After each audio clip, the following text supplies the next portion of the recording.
नक्सलवाद के खिलाफ जीरो टॉलरेंस की नीति अपना रही है, बड़े बड़े नक्सलियों का खात्मा कर रही है और छत्तीसगढ़ के उन क्षेत्रों का विकास कर रही है जहां कभी नक्सलियों का बोलबाला था। लेकिन सवाल ये कि नक्सलवाद इतना पनपा कैसे, किस वजह से बस्तर, बीजापुर, सुकमा जैसे तमाम क्षेत्र विकास से दूर रहे। जो काम आज हो रहा है पहले क्यों नहीं किया गया? क्यों कांग्रेस राज में नक्सलियों से सहानुभूति दिखाई गई? इस रिपोर्ट में देखिए नक्सलवाद और कांग्रेस राज में क्या है संबंध। आपको विश्वास दिलाता हूं, 2026 के ओलंपिक में मैं आऊंगा और मैं कहूंगा कि हमारा बस्तर बदल गया है।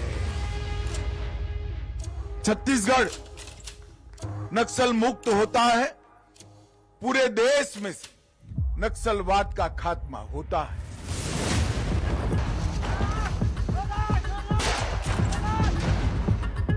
शस्त्र छोड़ दीजिए, विकास के रास्ते पर अग्रसर होइए।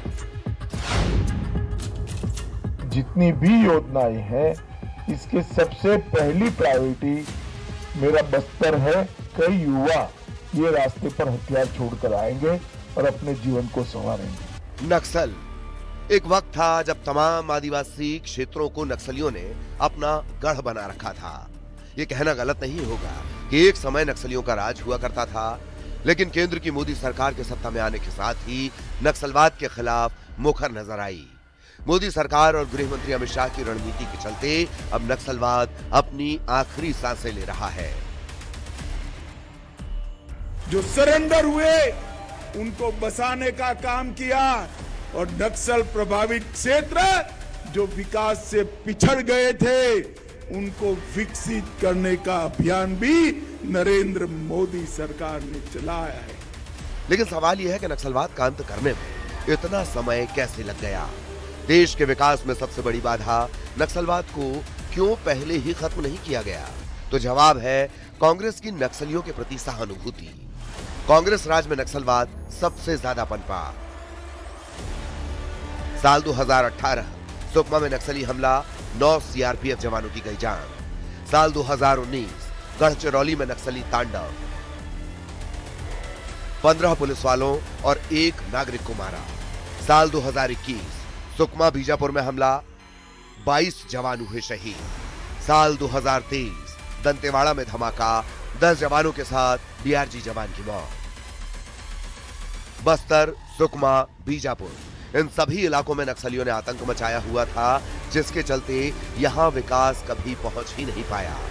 15 साल देरी से बना भिलाई स्टील प्लांट, 5000 करोड़ रुपए का हुआ नुकसान।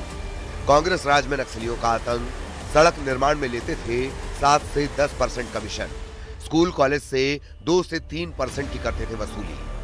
कांग्रेस को नक्सलियों से सहानुभूति है। इस बात का अंदाजा आप ऐसे लगा सकते हैं कि साल 2018 में जब दंतेवाड़ा में नक्सल हमले में एक पत्रकार की मौत हो गई थी, जबकि 2 जवान शहीद हुए थे, उसे लेकर कांग्रेस नेता राज बब्बर ने क्या कहा था? वे लोग क्रांति के लिए निकले हैं, उन्हें रोक नहीं सकते। लेकिन अब समय बदल गया है।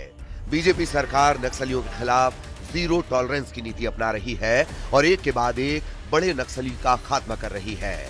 साल 2024 250 से ज्यादा नक्सली मारे गए, 800 से ज्यादा नक्सली गिरफ्तार हुए।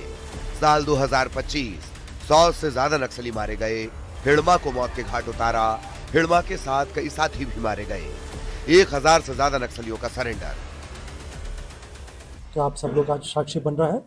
उसमें Dandakaranya special zone committee member, दरबा डिवीजन के इंचार्ज चैतूर श्याम दादा 1985 से जो माओवादी संगठन में शामिल होकर अलग अलग क्षेत्र में सक्रिय रहा। खासतौर पर 1991 से दंडकारण्य स्पेशल जोन कमेटी इलाका में अलग अलग क्षेत्र में सक्रिय रहा और वर्तमान में 2013 से लेकर आज दिनांक तक डीकेएसएलसी मेंबर रहते हुए दरबा डिवीजन का प्रभारी के रूप में रहा। उन्होंने आज ये निर्णय लिया हिंसा त्याग कर समाज की मुख्यधारा में शामिल होने का। पुनः मार्गम प्रक्रिया के तहत आज उन्हें हम स्वागत किया। समाज भी आज हमारे बीच उपस्थित रहकर उन्हें स्वीकार किया। इनके साथ DVCM कैडर सरोज और 6 अन्य एरिया कमेटी मेंबर और 2 पार्टी मेंबर्स, कुल 10 कैडर्स आज मुख्यधारा में शामिल हुई। 2014 में मोदी सरकार के आने के बाद नक्सलियों की कमर तोड़ी गई।